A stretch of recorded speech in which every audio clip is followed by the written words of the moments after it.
Selamat datang para penjelajah.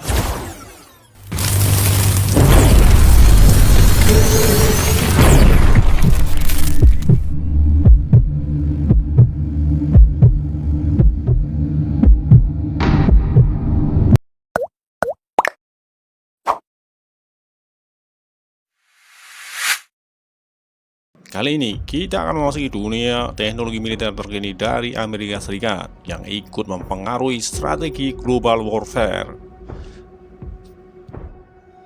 Siapkan diri kalian untuk menjelajahi inovasi-inovasi yang akan membentuk masa depan pertahanan global. Dari pemburu satelit hingga perisai plasma, mari kita eksplorasi bagaimana Amerika Serikat terus menghadirkan teknologi yang akan merubah tatanan permainan di medan pertempuran. Mari kita mulai. Yang pertama, peluru yang dapat berbelok. Peluru yang dapat berbelok dilengkapi dengan teknologi sensor kecil. Peluru kaliber 50 yang sedang dikembangkan dapat mengubah arah dengan cepat di udara. Bahkan, peluru ini memiliki potensi memberikan akurasi seperti penembak jitu dan mampu mengenai sasaran bergerak dengan mudah. Meskipun kita belum mengetahui secara pasti bagaimana peluru ini mengubah lintasannya. Bentar. Nah, ini beneran bro, peluru yang bisa berbelok. Gak salah ya ini ya. Oke, kita lanjutkan. Peluru yang dapat berbelok adalah inovasi yang menarik dalam dunia senjata api. Peluru yang dapat berbelok memiliki akurasi yang tinggi. Peluru ini dapat merubah arah secara otomatis di udara, memungkinkan akurasi yang lebih baik daripada peluru konvensional.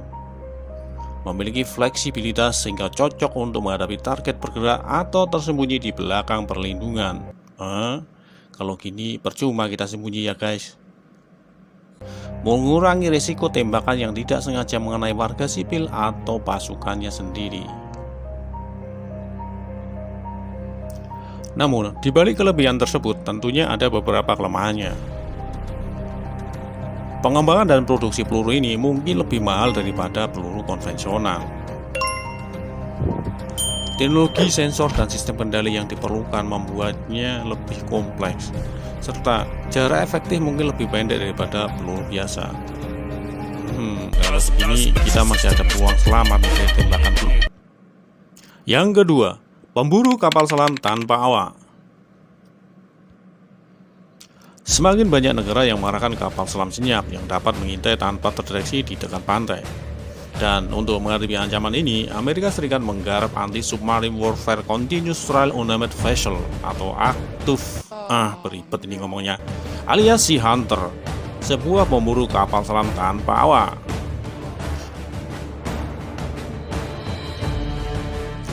Amerika memiliki dua jenis ACTUV, Orca dan Sea Hunter.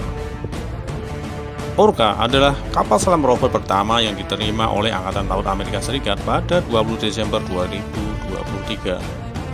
Kapal selam ini dikenal sebagai XLEO dan merupakan bagian dari program pengembangan kapal selam tanpa awak.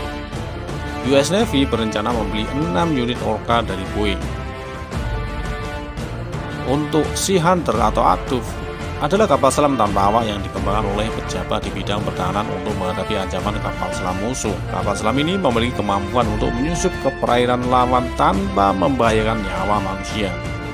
Meskipun bukan kapal selam nuklir, Sea Hunter memiliki peran strategis dalam pemantauan dan pengawasan perairan laut. Yang ketiga, senjata laser. Senjata laser yang sebelumnya hanya ada dalam fiksi-fiksi ilmiah semakin dekat dengan kenyataan. Uji coba sistem senjata laser di kapal USS Sponge di Teluk Persia berjalan lancar. Angkatan Darat AS juga sedang mengembangkan laser yang dipasang di truk untuk menghalau ancaman seperti mortir atau drone. Teknologi ini memiliki nama yang menarik untuk demonstrator seluler laser berenergi tinggi. Demonstrator seluler laser berenergi tinggi. Untuk senjata laser, begini sedikit penjelasannya guys. Laser Weapon System Demonstrator atau LWSD merupakan senjata laser milik Angkatan Laut AS yang dikembangkan oleh Office of Naval Research (ONR). LWSD diproyeksikan menjadi penerus Laser Weapon System (LAWS). LVSD memiliki daya sekitar 150 kW, menjadikannya salah satu senjata laser terkuat yang dimiliki oleh Amerika Serikat. Senjata laser ini memiliki kelebihan presisi, kecepatan, dan biaya operasional. Senjata laser dapat mengenai target dengan akurasi yang tinggi. Laser bergerak pada kecepatan cahaya sehingga mengenai sasaran hampir instan. Operasional senjata laser lebih murah daripada amunisi konvensional. Nah, itu tadi kelebihan-kelebihannya guys, presisi, kecepatan, dan biaya operasional. Namun, dibalik kelebihan-kelebihan yang saya sebutkan tadi, presisi, kecepatan, biaya operasional, senjata laser masih memiliki kekurangan guys, yaitu keterbatasan jarak. Jadi, jarak efektif senjata laser tergantung pada kondisi atmosfer dan kekuatan laser. Kedua adalah sumber energi. Jadi senjata laser memerlukan sumber daya listrik yang handal dan kuat. Amerika Serikat membuat dua jenis senjata laser, laser berenergi tinggi dan laser berenergi rendah. Laser berenergi tinggi digunakan untuk menghancurkan target seperti rudal dan drone. Sedangkan laser yang berenergi rendah digunakan untuk mengganggu sensor dan sistem komunikasi musuh. Pada tahun 2022, sistem senjata laser atau The Laser Weapon System (LAWS) mulai digunakan oleh Angkatan Darat Amerika Serikat untuk pertahanan terhadap pesawat tak berawak atau Unmanned Aircraft System (UAS). Yang keempat, perisai plasma. Jadi, Boeing telah mengajukan paten untuk sistem yang melindungi kendaraan dari kerusakan akibat ledakan dengan menciptakan ladang plasma. Ide ini bertujuan untuk membelokkan ledakan yang datang, meskipun tidak dapat menghentikan proyektil seperti granat, baik granat lempar maupun granat berpeluncur, roket, atau rudal anti-tank. Perisai plasma menggunakan medan plasma atau gas yang terionisasi untuk mengalihkan atau menghancurkan proyektil seperti peluru atau rudal.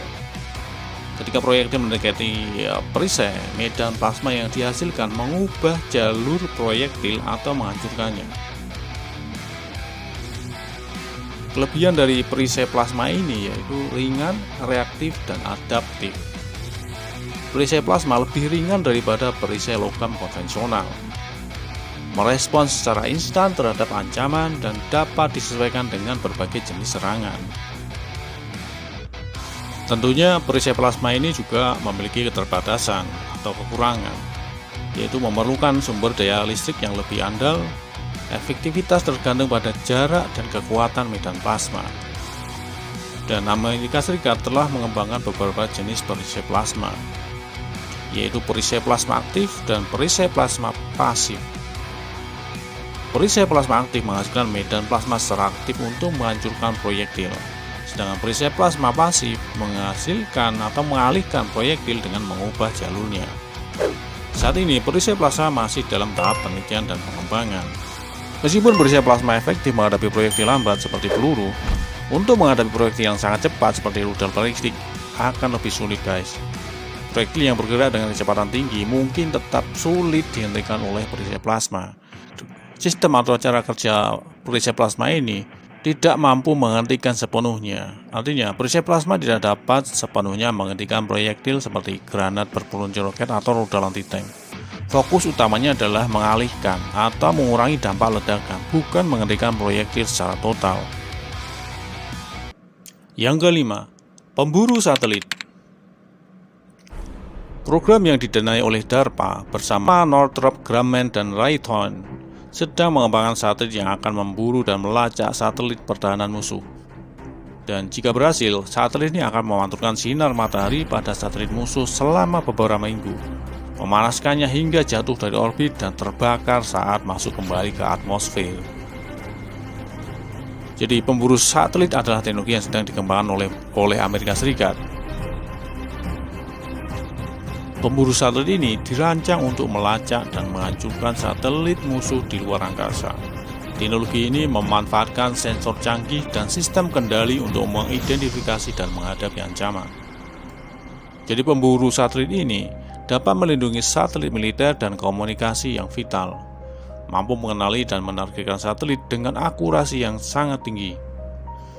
Namun di balik kelebihannya tersebut, pemburu satelit tentunya masih memiliki kekurangan.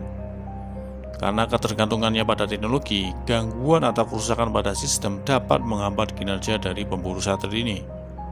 Efektivitasnya tergantung pada jarak dan posisi satelit target. Dan rencananya, pemburu satelit akan memiliki beberapa jenis, yaitu satelit penyergap dan satelit pengintai.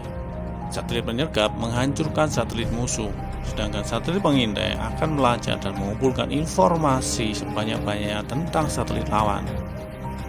Beberapa program pemburu satelit sedang dalam pengembangan, termasuk yang dibiayai oleh DARPA dan perusahaan swasta seperti True Anomaly. Dan kapan mulai diproduksi, kita belum mendapatkan informasi. Dengan memiliki pemburu satelit, tentunya Amerika Serikat memiliki keunggulan dan kerentanan. Dengan keunggulannya yaitu dapat meningkatkan kemampuan intelijen dan pertahanan Amerika Serikat di luar angkasa. Namun tentunya Amerika Serikat harus paham juga bahwa musuh juga akan dapat mengembangkan teknologi serupa, sehingga Amerika Serikat harus mempertimbangkan perlindungan terhadap satelitnya.